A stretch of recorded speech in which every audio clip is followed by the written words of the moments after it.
Learn to be super successful. Subscribe to my channel, Meathead. Money does buy happiness. And money's not the root of all evil. Money's the root of all motherfucking happiness.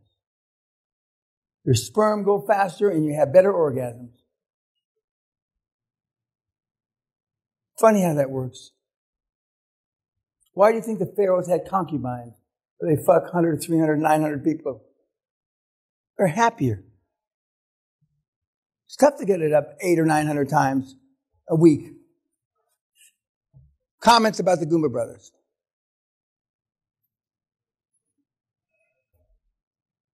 Yes, sir.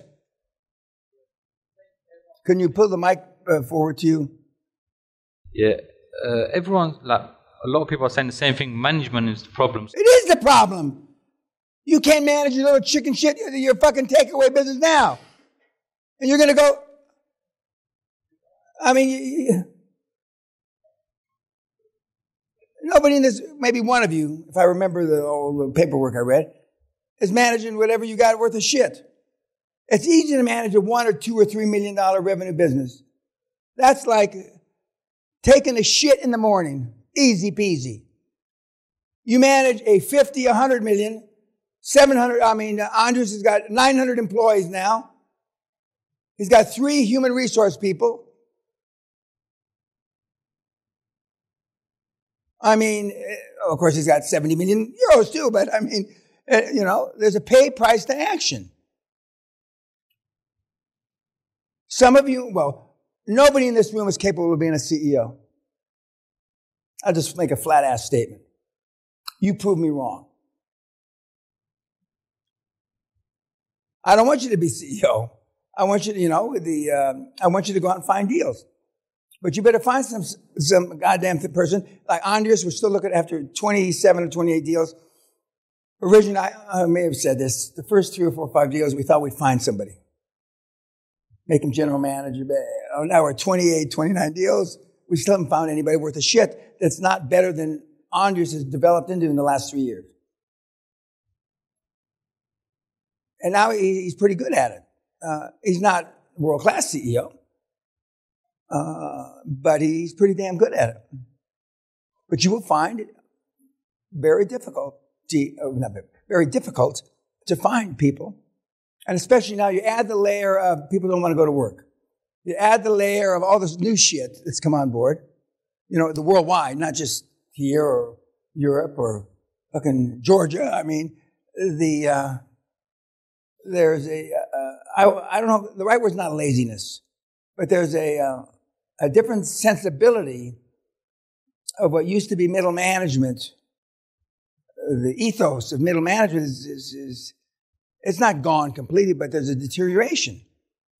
It's like when you go in the military and the guys don't want to pick up guns. I can't even believe that, but it's true. But it's the managing of these guys and gals.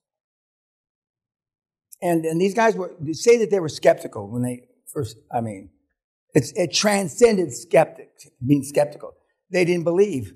Now he and his brother, Noonan from Australia, didn't bring up the fact that they gave about $200,000+ bonuses, unearned bonuses, and Noonan gave $100,000 in Australia last year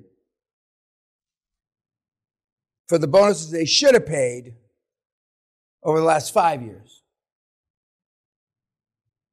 And in their case, since they paid those bonuses, there has not been 1 minute of overtime put in. Not 1 minute.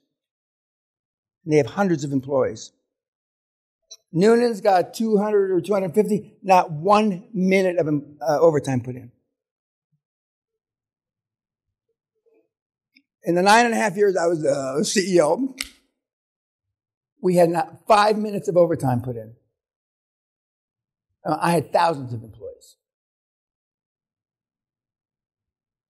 But it wasn't unusual in those days, a secretary made a high-paid secretary in 80s got paid $50,000. That was a high-priced secretary.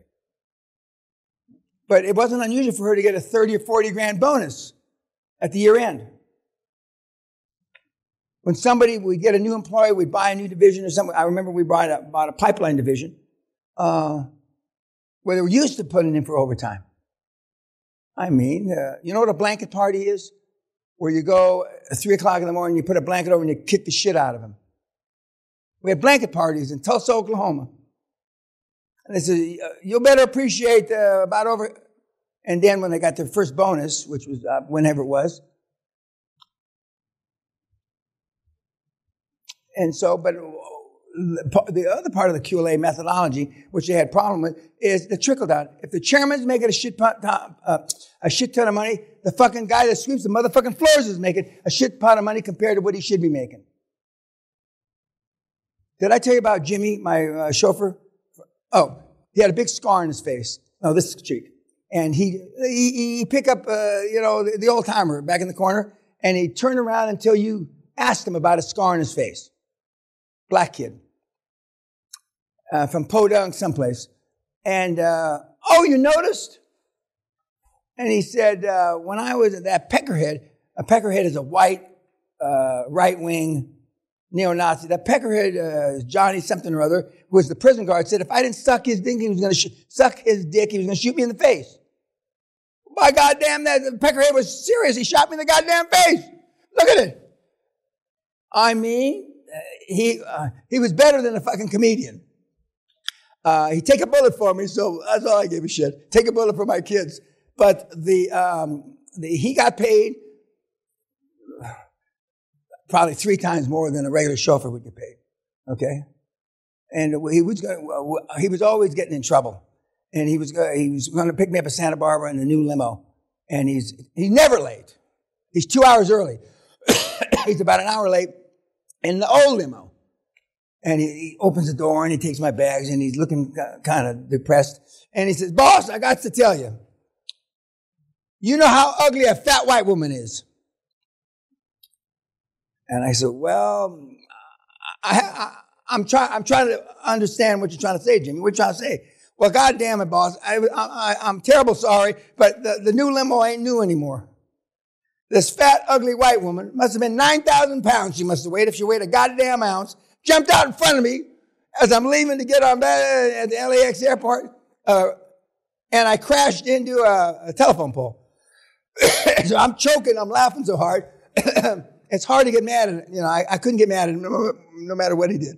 But he was always coming up with stories. And our board had a lot of lawyers that said, we're going to get in trouble with Jimmy. We got to fire him. No, we're not firing him. I don't give a fuck. You're not going to take a bullet for me, are you? He is. So we're in a board meeting and Highway Patrol, Los Angeles, California Highway Patrol calls. Does Jimmy Johnson work here? He says, yeah. And so he had chased a guy from the LAX airport to the San Diego airport on the freeway, shooting at him. Finally drove him off the fucking road. It was going to hit him with a tire iron before the Highway Patrol jumped on him. And he had an outrageous story why, the guy spit on my car. I forget what he did. But we used to pay, for me, if I had a best year, Jimmy had a best year. If I had a best year, all the secretaries had a best year. If I had a best year, and I had a lot of best years. I had a best years. It's a trickle down. But they do that now. And for the gangsters, I mean, but they really entertained well when Sally and I were down there. And of course now they're asshole buddies. His brother lives across the street from Trump down in Florida. Okay. So they weren't poor to begin with, but they didn't know they could make this much money. They had no idea the scope and not use any of their money. They said at least 2 or 3 times, we didn't have a penny. That's a game changer for almost everybody that comes through the seminar. Never to use your own money again. That's a fucking game changer. And I mean, of course, they were dealing relatively big numbers to begin with, so they just went nuts. And before they were using, cheap lawyers and cheap accountants. And cheap lawyers and cheap accountants, they make a living, but they don't have the great world-saving ideas. And now the guys that they use are just, are incredible. And yes, sir. You mentioned, and I believe they mentioned as well, that they get business from their accountants or Correct. lawyers. If you don't get your business from your accountants and lawyers, you got the wrong accountants and lawyers. Correct. My question is, do you ratify them in No. You mean, do you do a backhander? Do you do a Serbian backhander? No, a Serbian backhander. Okay? No, you don't. But you don't fight over their bills either. If the bills are too fucking outrageous, your lawyers and your accountants on your board, hey, they call up the guy at PwC, hey, give us a break. The bill is $945,000. It shouldn't be more than $550,000. We'll give you $700,000. But you're not using your money. You're overfinancing all the fucking deals. So it's not your fucking money. So who cares? There is some honor amongst thieves, except in Serbia. Even though I never got fucked in Serbia, I've been fucked in Bosnia. That's close enough for a government word. Yeah. Yeah. No, but you don't fight about the bills. And that for some of you will be harder. And for those of you that have come through that are lawyers and accountants, I mean, Jesus Christ, I should have stayed practicing law, or I should have stayed an accountant because the bills are so fucking outrageous. But you're not, everybody's going to be, it's like, I've never done drugs, but I've been to plenty of drug parties. Everybody's taking a line. Everybody's taking a line. The accountants, the lawyers, you, your wife, your mother-in-law, everybody's, snorting it up. Because it's not your money. Yes, sir. He had made a comment about if like the accountants and the lawyers that come on board, they get paid off when they exit, and if they quit. No, that wasn't the accountant law. Those are your key employees. There's a thing called phantom stock option plan. That's another sophisticated stock option plan that only has one exit for the employee when you exit. If you never exit, they never get paid. But I don't particularly like that system. But a lot of the kids use it. Just as I don't like vesting either. If you tell me you're going to give me X percent of the company over 5 years, I say, fuck yourself. That's insulting to me. I'm getting it all now, or go find somebody else. So that won't be a part of the model of what we're going to follow. No, well, you can. It depends who you get it for lawyers. Right now, you got Dick. But I mean, these guys are happy as fucking Larry. I mean, and they all sound happy. Believe me, when you're rich, you're happy. Well, unless you're going through a divorce or your son just got overdosed. But other than that, you're happy. As opposed to looking at you, it looks like I was going to say your mother-in-law died, you ought to be happy. But it's like your mother died. Or my dog, one of my fucking champion dogs died or something. Making a lot of money, and everything's relative. What's not a lot of money to me, for everybody in this room would be normally a lot of money, makes you happy. And I've never seen a significant other, and this sounds sexually biased, gals. I've never seen a gal, when their hubby or their significant other got rich, that wasn't happy. I've been doing this 52 years. Never have I seen. Now, I've got a bunch of gals that got rich and then their significant others got happy.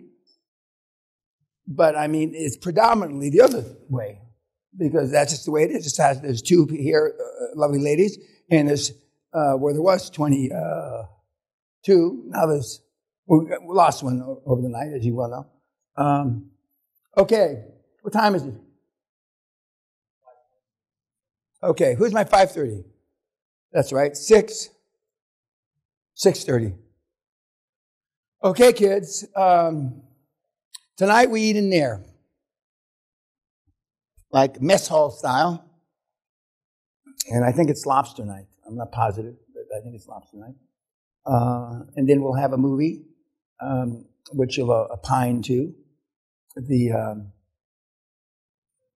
But it's along the same, not ruthless, but the same area. The icons don't know anything about, almost nothing about the business they're in, that they're iconic in, which when I first came back from the military, I didn't understand that. I thought that the guys actually knew shit. when I first got out of the military. And fortunately, I went back to school. You don't have to go back to school, but I went back to school. But when I was only back in school a couple of years, and then I was out in the real world, I couldn't understand how fucking stupid, the head guys, very few head girls in those days. Back in the early 70s, I mean, you couldn't find a gal that was running big companies, hardly ever. And I couldn't understand how they didn't know shit. And the other thing, and we'll talk about it tomorrow, I was always the most prepared. As a young officer, I was always the most prepared. I was taught, fortunately, because I was assigned to 2 general officers, who we're going to talk about tomorrow, I was always the most prepared because I had to fill in if they didn't know something. So I had to be prepared like I was them. And so that taught me, and most of you kids come ill-prepared. You got to, contrary to what they say, you want to surround yourself with smarter people. My advice to you is to be the most prepared guy in the room. Maybe not the smartest, but the most prepared. And it will bode well. And our children, God love them, are. Of course, they saw me working 80, 90, 100, 110 hours a week when they were, and I was never there. And so I was a shitty father. But they saw with preparation. And more than anything, it's that they saw what preparation buys. You can't come here. The ambiance of this place is overwhelming. Even to the ethnicities that we all know are thieves. Why am I looking at you? Just a coincidence. Just a coincidence. Okay, any last minute questions? Okay, kids, I'll see you 5:30 in a couple minutes.